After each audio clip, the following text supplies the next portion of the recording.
There'll be some legal challenges to the bill, to the legislation. The legal fight over Tennessee's newly drawn congressional district map is already underway. The Tennessee NAACP filed an emergency petition here in Nashville in Davidson County Chancery Court this afternoon, just hours after the new map was approved.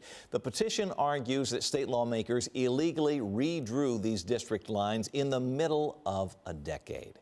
Fox 17 News' Madeline Nolan's now live at the state capitol with some of the legal questions surrounding this new map. Madeline?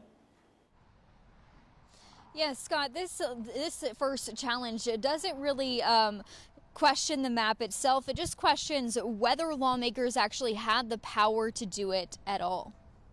Tennessee's new congressional map overhaul moved fast through the House, through the Senate, and on to the governor's desk.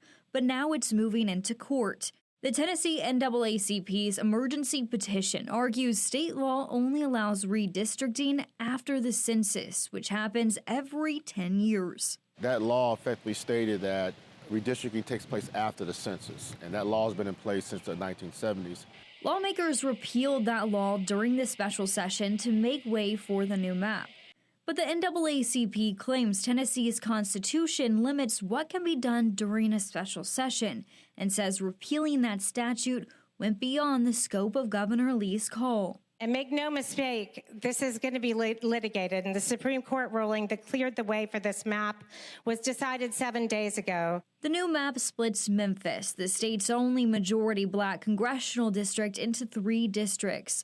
Republicans say the map was drawn illegally, using population data and political trends, not race, and say they're ready for any court fight ahead. The AG's prepared. I believe we've hired additional counsel based on what we have heard. House Speaker Sexton says Republicans believe this map will ultimately hold up in court. I think long term we're going to win because based on what we drew is legally correct. But opponents say they're relying on federal judges to back them. They're relying basically on the federal judges to allow for racism to exist and to deny doing anything about it, prevent us from doing anything about it by relying upon procedural issues. And there is another player. The ACLU of Tennessee tells me it plans to take legal action as well.